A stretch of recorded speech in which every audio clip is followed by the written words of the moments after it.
여러분, 이런 눈을 가진 사람을 가까이 하시고 또 이런 눈을 가진 사람을 멀리 하세요. 상학에서는 눈의 모양에 따라 큰 번영을 얻기도 하고 또 평생을 불행하게 살아가기도 한다라고 말을 하고 있습니다.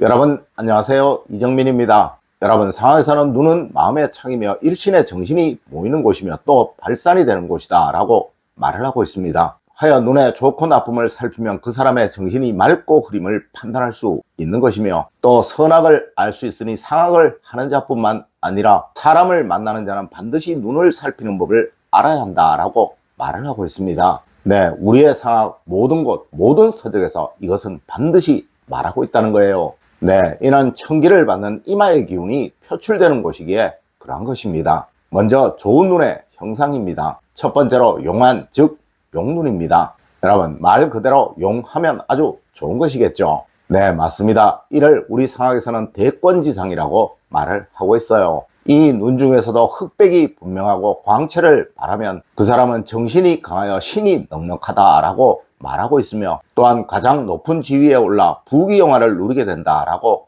말을 하고 있습니다. 네, 전형적인 이런 눈을 가진 분이 바로 부처님입니다. 그리고 현대의 경우 남자들이 눈 성형을 할 때 기본적으로 맞추는 형상이 바로 이 용눈입니다. 두 번째로 봉안, 즉 봉황의 눈입니다. 이 눈은 적당히 가늘고 길며 눈동자가 뚜렷하고 그리고 눈초리가 위로 올라가 있다는 특징이 있습니다. 네, 이것이 용왕과의 차이예요. 이 사람은 총명하고 지혜가 아주 뛰어나기에 스스로 공명을 성취하며 이로 인해 남들보다 뛰어난 지위에 오르게 된다라고 말하는 눈이 바로 이 눈입니다. 네, 용왕과의 차이는 눈초리의 끝이 올라가 있느냐 평평하냐 딱 그 차이입니다. 물론 이는 현대 여성의 눈을 성형할 때 맞추는 기준이기도 하며 눈이 아름답다 예쁘다 라고 평가받는 모든 연예인들의 눈이 바로 이 눈이기도 합니다. 세 번째로 거북이의 눈, 즉 구안입니다. 이 눈은 눈동자가 동그랗고 수려하며 눈꺼풀에 두어 가닥 정도 잔주름이 있으며 또한 눈을 자주 껌벅거리는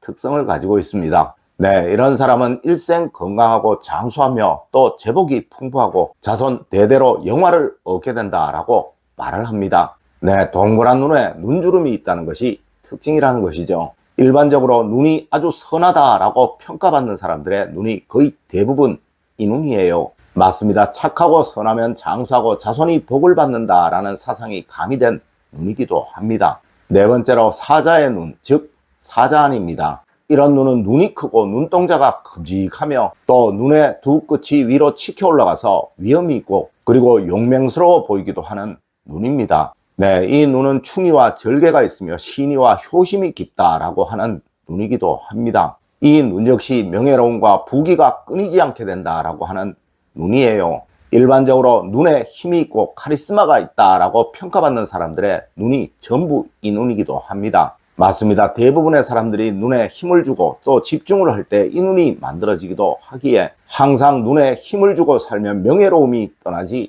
않게 된다. 또 재물복이 사라지지 않는다라는 의미이기도 합니다. 자, 여러분 이렇게 좋은 눈들을 보았습니다. 그럼 이제 나쁜 눈, 무조건 경계해야 하는 눈을 보기도 해야겠죠. 자, 여러분 앞서의 눈과 무슨 차이가 있는지 잘 한번 살펴보세요. 다섯 번째로 뱀눈이라고 하는 사안입니다. 이 눈은 눈동자가 작고 동그랗게 솟아 있으며 붉고 가는 금이 얽혀 있으며 몹시 가는 눈을 말합니다. 이 눈을 가진 사람은 마음이 사납고 독하며 또 간사하여 남을 속이기를 예사로한다 라고 말을 합니다. 또한 인륜을 모르는 폐악무도한 사람이다 라고 말을 하고 있습니다. 네, 조심해야겠죠. 여섯 번째로 물고기의 눈이라고 하는 어안입니다. 이 눈의 특징은 눈망울이 튀어나오고 항상 눈에 물기가 있으며 눈동자가 위로 치붙어 있습니다. 네, 이런 상을 가진 사람은 신과 기가 약하여 가정에 늘 불화를 만들고 또 타인들과 갈등을 만들어내고 또 상황에 따라 이리저리 변심하니 신의가 없고 객사한다 라고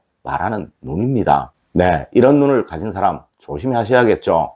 일곱 번째로 돼지의 눈이라고 하는 저안입니다. 이 눈은 흰 자위가 흐릿하고 어둡고 또 검은 자위는 잿빛처럼 흑백이 분명하지 않고 눈꺼풀이 두텁고 탄력이 없으며 늘 잠에 취한 듯 몽롱한 눈입니다. 이 눈을 가진 사람은 성질이 흉폭하고 재앙이 많으니 부귀와는 인연이 없고 매사 행함이 범죄이니 횡액을 당한다라고 하는 눈입니다. 여덟 번째로 가장 해롭다고 하는 삼백안입니다. 이 눈은 비속하고 탐욕기가 많으며 간악하고 또 음란하다고 말하는 눈입니다. 네, 정신이 두 개이니 빈궁함을 벗어나지 못하고 항상 미치광이 같은 행동을 한다라고 하는 눈입니다. 네, 아주 음란함과 광폭함을 말하는 대표적인 눈이라고 할 수 있어요.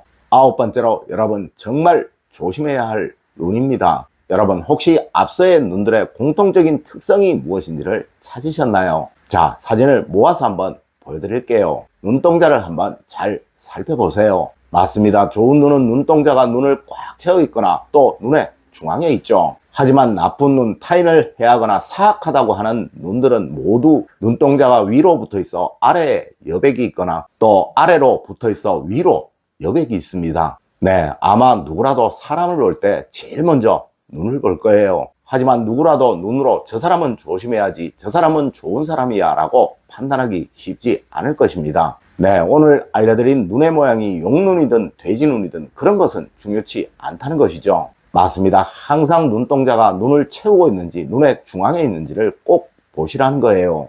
열 번째로 여러분 눈과 입의 관계는 꼭 아셔야 합니다. 물론 앞서 말씀드린 좋은 눈의 경우는 특별히 그럴 필요가 없을 거예요. 항상 이런 사람은 어디서나 호감을 얻고 대우를 받는 삶을 살게 되니까요. 하지만 좋지 않은 눈을 가지신 분들의 경우는 무조건 이것에 신경을 쓰셔야 합니다. 네, 눈과 눈동자의 모양은 절대로 변하지 않으니까요. 여러분 이럴 때는 항상 입에 신경을 쓰셔야 합니다. 네, 상학에서는 눈의 부족함은 입으로 보완한다 라고 말을 하고 있으며 또 눈이 반이면 입이 반이다 라고 말을 하고 있습니다. 맞습니다. 항상 입에 미소를 머금고 있어야 한다는 거예요.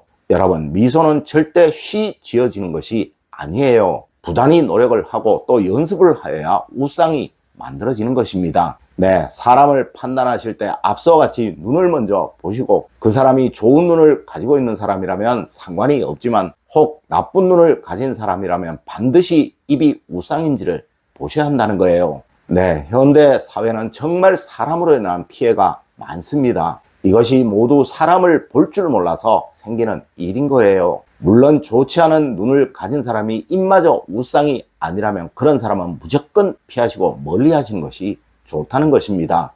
11번째로 여러분 눈썹은 항상 초미에 신경을 쓰십시오.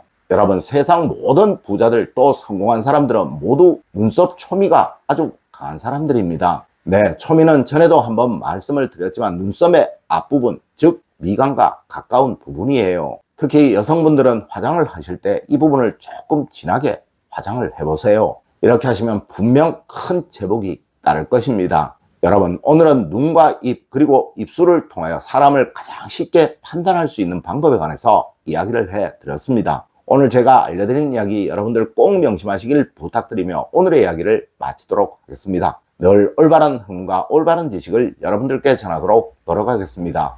여러분 긴 시간 감사드립니다. 감사합니다.